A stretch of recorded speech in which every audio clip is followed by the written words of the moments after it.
Vamos abrir a palavra do Senhor na primeira carta de João, capítulo 2, versos 1 a 6.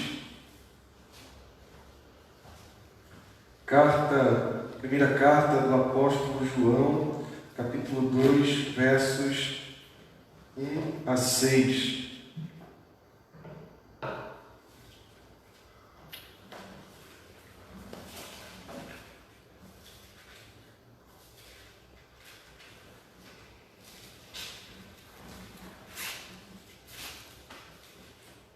Diz assim a palavra do Senhor.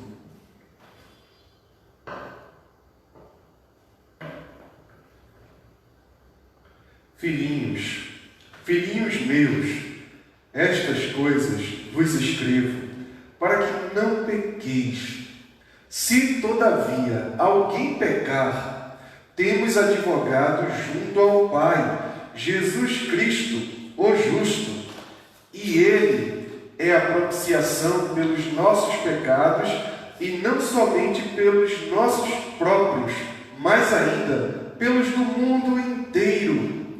Ora, sabemos que o temos conhecido por isto, se guardamos os seus mandamentos. Aquele que diz, eu o conheço, e não guarda os seus mandamentos, é mentiroso, e nele não está a verdade. Aquele, entretanto, que guarda a sua palavra, nele verdadeiramente tem sido aperfeiçoado o amor de Deus. Nisto sabemos que estamos nele. Aquele que diz que permanece nele, esse deve também andar assim como ele andou.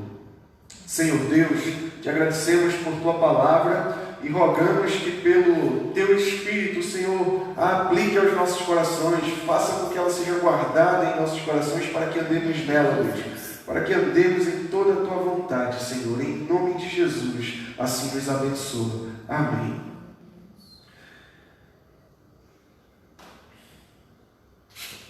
Intercessão é algo que nós muitas vezes precisamos ao longo da nossa vida. É algo importante para nós enquanto seres humanos que vivemos num mundo criado por Deus, a imagem de Deus, somos criados à imagem de Deus e assim devemos nos relacionar uns com os outros. A capacidade de interceder, inclusive, é um talento natural, para colocar a questão dos dons de Deus dados aos seres humanos de forma geral. Aquilo que não vem por conta da conversão, mas aquelas habilidades inatas que as pessoas têm, e alguns têm umas habilidades de um tipo, outras têm outras habilidades. Algumas pessoas têm essa habilidade de intercessão. A intercessão que eu me refiro aqui é no sentido de conseguir fazer uma mediação entre uma pessoa e outra, ou entre um grupo de pessoas e outra, entre uma instituição e outra. Isso é algo muito importante na nossa vida. Nós muitas vezes precisamos, e é interessante como todos nós, para falar de forma geral, alguma vez já lidamos com alguma situação onde a gente tinha um grupo de pessoas, por exemplo, na escola, um problema aí com algum professor, com alguma matéria, uma nota que não saiu, escola, faculdade, e aí tem aquela pessoa que tem aquela habilidade natural para saber conversar, para não criar problema, resolver o problema, há um problema que precisa ser resolvido, e ao invés da pessoa criar um outro problema, ela vai lá e consegue resolver e todo mundo fica feliz, Mas, se tem o exemplo das escolas e das faculdades, normalmente a pessoa que é eleita como representante de classe, de turma, é justamente essa pessoa que tem essa habilidade maior de conseguir conversar e de conseguir resolver problemas desse tipo. A intercessão é algo importante na nossa vida, a capacidade de poder lidar com outra pessoa em nome de um outro, em nome de um grupo. Agora, e quanto à nossa relação com Deus? Como é que fica? Como que o problema maior do ser humano é resolvido? resolve esse problema, né? E que problema é esse? O nosso grande, mais grave problema é o problema do pecado. É o problema da quebra da relação de amizade que o homem tinha com Deus no princípio, quando Deus criou todas as coisas. A aliança que havia entre Deus e o ser humano, e o gênero humano, homem e mulher, essa aliança foi quebrada, e a partir daí o homem separado de Deus, como um pecador, passou a viver fazendo coisas completamente abomináveis, desagradáveis, odiosas ao Senhor. E por conta disso, ele ficou sujeito à morte. A gente leu João 3, onde foi dito ali pelo apóstolo João que quem não crê em Cristo já está condenado. E Cristo é justamente a pessoa que Deus colocou no mundo para fazer a intercessão entre Deus e nós, ou para fazer a intercessão entre nós e Deus, nesse sentido de se colocar diante de Deus Pai, diante de seu Pai, para resolver o nosso problema, o problema do pecado que nos separa de Deus e que nos coloca numa condição de condenação. E condenação significa estarmos sujeitos a todo o peso da ira de Deus sobre a nossa vida. Para colocar em palavras bem claras, condenação, estar condenado, é estar com a garantia de que quando partirmos deste mundo, quando morrermos, nós seremos lançados no inferno e posteriormente no lago de fogo que arde com enxofre, a segunda morte, por causa de toda a nossa maneira de pensar e de viver odiosa, por causa de uma vida separada de Deus, de uma amizade quebrada, por conta do pecado. Cristo vem ao mundo para resolver esse nosso problema. Cristo é o nosso intercessor. Para usar a palavra, uma palavra bem específica aqui em 1 João, Cristo é o nosso advogado. É aquele que se coloca diante do juiz para nos salvar, para nos livrar. Ele não se coloca tentando dizer para o juiz que nós não somos culpados, ou tentando aliviar a nossa culpa, mas de fato para interceder e resolver de um jeito todo especial, que a gente vai ver aqui ao longo desses versículos. Pensando nessas coisas, eu quero refletir com vocês neste texto, de 1 João 2, do 1 ao 6. Quero refletir com vocês para entendermos que, por meio de Cristo, o crente vive para Deus. Por meio de Cristo, o crente vive para Deus. É através de Cristo que nós temos acesso a Deus e podemos então viver na sua presença e viver para a sua glória. Como nós temos visto, nós temos abordado essa primeira carta de João, e ele escreve em sua carta a uma igreja que está sendo tentada por falsos mestres a abandonar o verdadeiro evangelho, a abandonar a palavra de Deus e a abraçar uma palavra totalmente distorcida que esses falsos mestres diziam ser de Deus e que eles diziam receber de Deus de maneira oculta, de maneira secreta, como se eles fossem homens iluminados. E eles se diziam iluminados de uma maneira tal que aquilo que eles faziam no corpo não afetava a sua alma, porque eles eram seres espirituais, já estavam em conexão com o divino ou com Deus, e assim tudo que eles faziam no corpo não afetava essa sua comunhão. E o que estava acontecendo é que no mundo da época de João, e João aqui já é um senhor de bastante idade, provavelmente aí próximo dos seus 90 anos, nessa faixa de idade, e João escreve à igreja para colocar assim as coordenadas corretas, para orientar as ovelhas, para que elas não saiam do caminho e não se desviem desse suposto, não se desviem da palavra de Deus para esse suposto conhecimento oculto que Deus deu a esse grupo seleto, que eles diziam que Deus deu. Então, Com esse pano de fundo, João expõe que a doutrina que ele ensina e proclama veio diretamente da boca de Jesus. Eles diziam que Jesus não encarnou, Cristo não encarnou, porque o Filho de Deus não pode se tornar homem, a matéria é má e somente o Espírito é bom. E assim João diz: a gente ouviu aquele a quem nós ouvimos, de quem nós ouvimos, nós contemplamos com os nossos olhos, as nossas mãos apalparam, nós tocamos nele, nós andamos, nós convivemos com ele. É esse que nós pregamos, Jesus Cristo que encarnou, que era um homem de fato, se tornou homem de fato e de verdade, de modo que assim João contemplou, ouviu e tocou. João conviveu com o Filho de Deus em carne. É esse que ele anuncia, e é por meio desse, unicamente, Jesus Cristo, que nós temos o nosso problema do pecado, que nos separa de Deus, resolvido por causa de Jesus Cristo, por causa da intercessão de Jesus Cristo. Ele diz aqui nos versos 1 e 2, olha no primeiro aqui, o verso primeiro: filhinhos meus, a linguagem de João, né? Filhinhos. Ele se coloca aqui como se fosse o pai, tanto por conta da sua idade, como por conta também de ele ser um pastor. Ele era um apóstolo e presbítero da igreja. Alguns escritos aí do primeiro e segundo século afirmam que João, no final da sua vida, era pastor na igreja de Éfeso. Paulo enviou uma carta a essa igreja em Apocalipse, né, o livro da revelação de Jesus Cristo a João. Ele também envia uma carta à igreja de Éfeso. Ele diz: filhinhos meus, com todo amor, com todo carinho, estas coisas vos escrevo para que não pequeis. Eu estou escrevendo com que objetivo?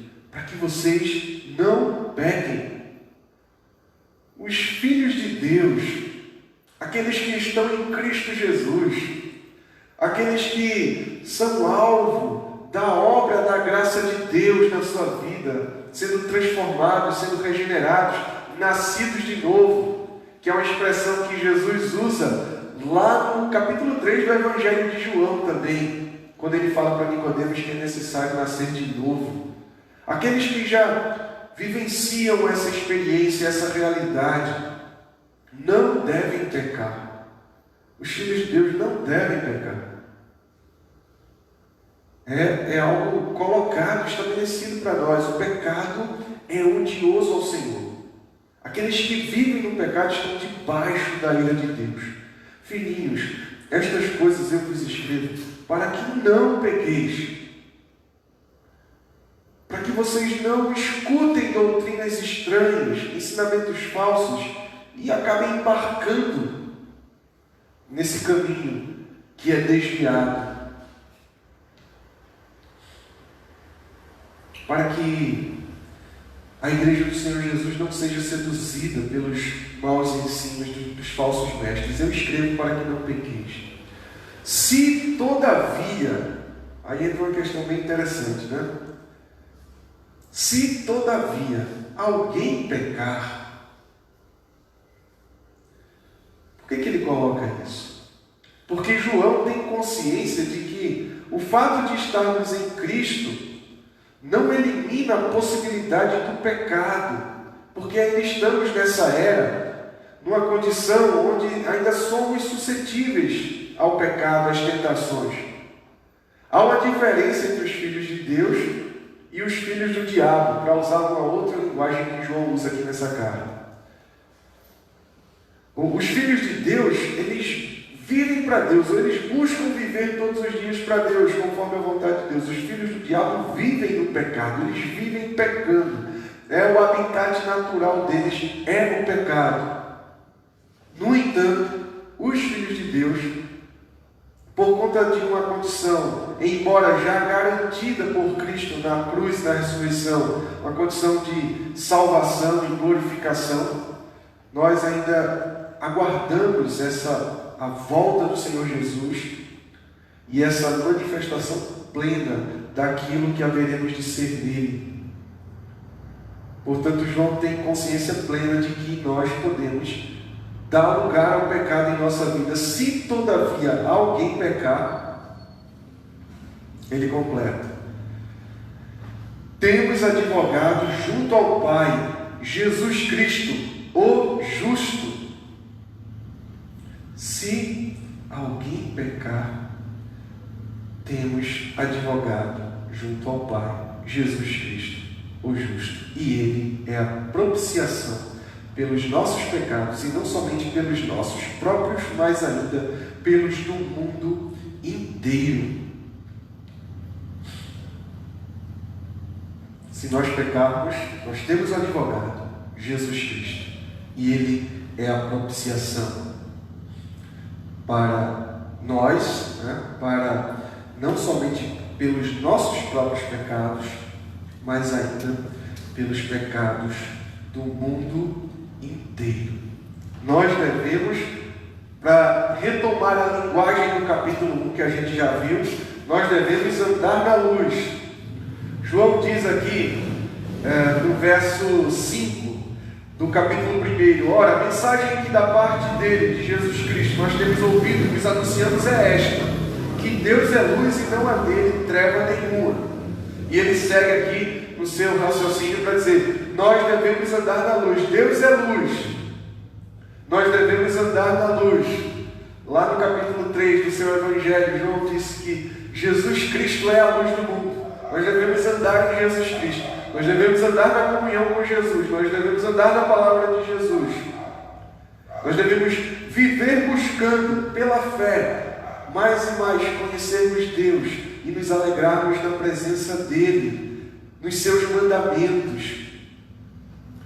Andarmos nesses mandamentos, andarmos em toda a palavra de Cristo. Nós devemos buscar uma vida assim. Contudo,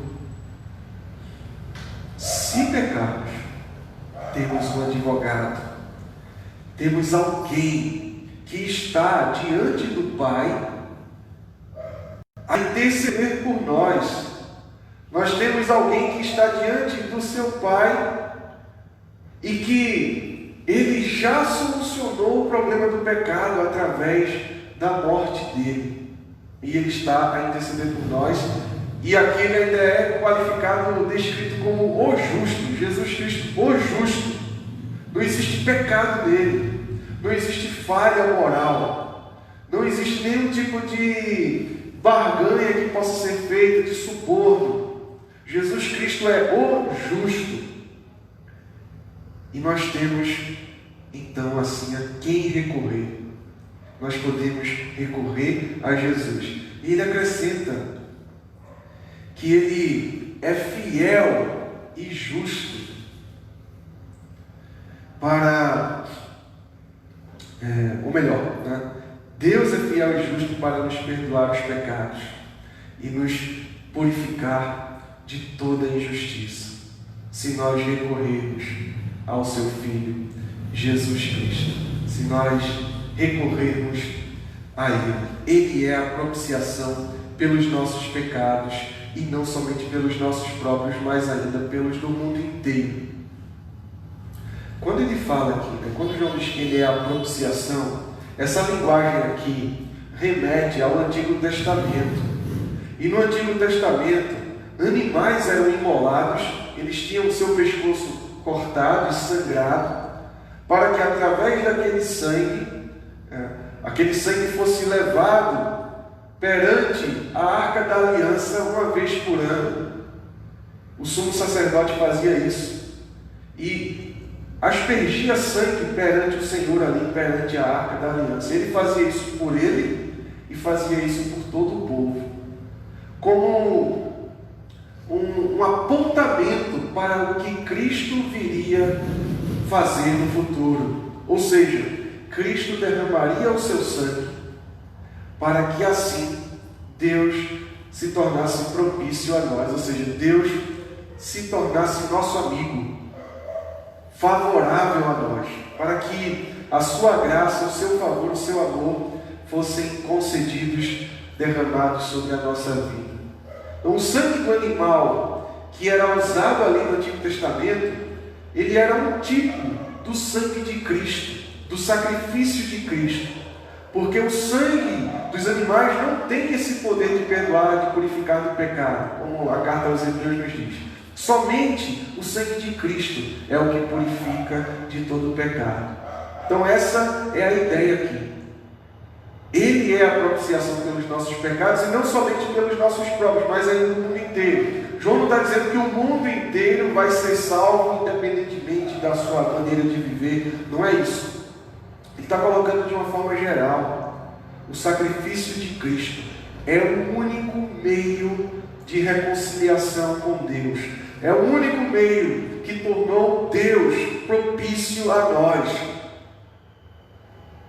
Não há outro meio para o mundo inteiro, para todas as pessoas de todas as nações. Não existe outro mediador, não existe outro intercessor, não existe outra pessoa a quem devemos buscar. Quem buscar em outro lugar, em outra pessoa, vai perecer. Está errando o caminho.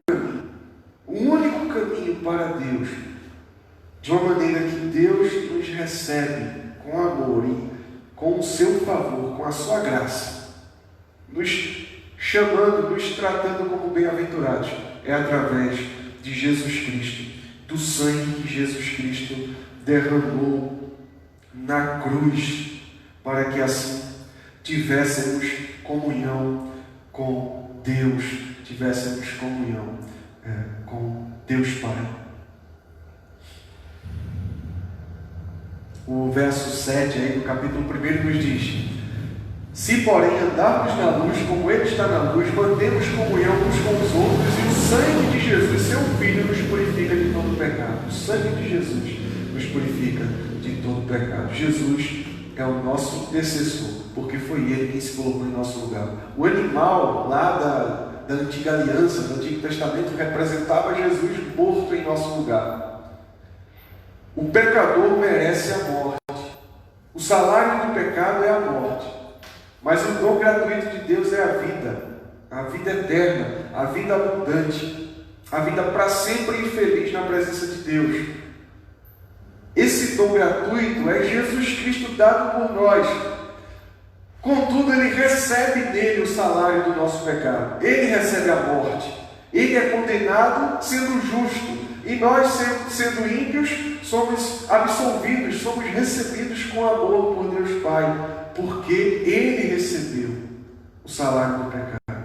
Então não é de graça, no sentido de que simplesmente Deus ignora. É no sentido de que Deus matou, castigou, puniu severamente, com toda a sua severidade, com o seu próprio Filho. E é por isso que Ele é o único intercessor, Jesus Cristo justo.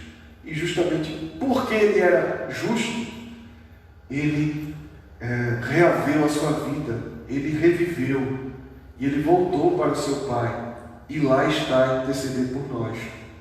E assim Ele fez propiciação pelos nossos pecados. Através da sua morte, Deus Pai se tornou favorável a nós, o seu povo.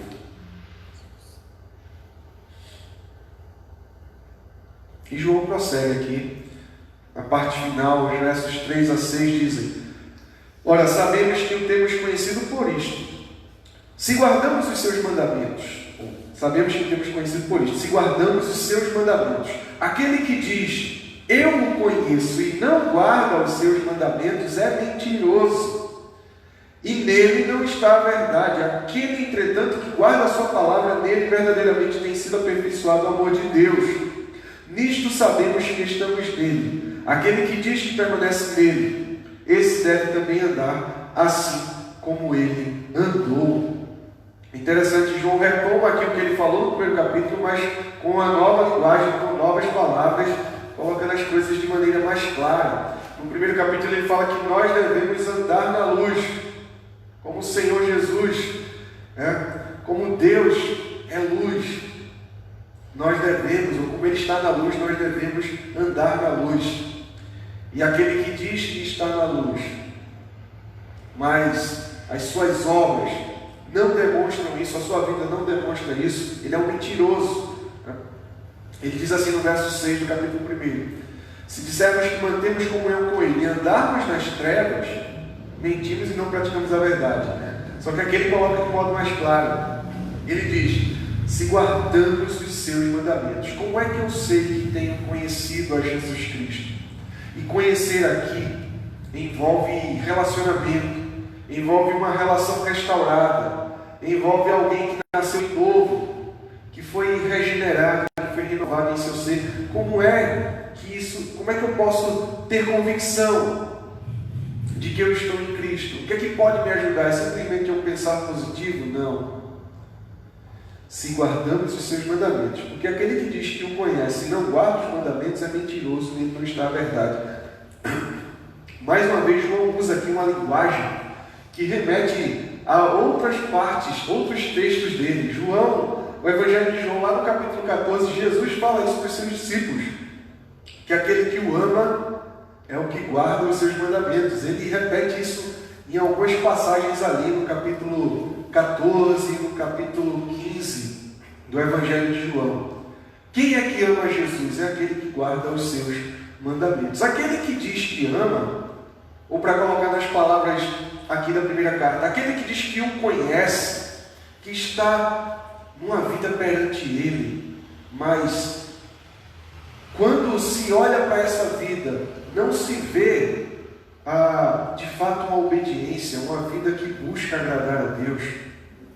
Esse daí é mentiroso e nele não está a verdade. Mas quem guarda, aquele que guarda a sua palavra, a palavra de Cristo, nele verdadeiramente tem sido aperfeiçoado o amor de Deus.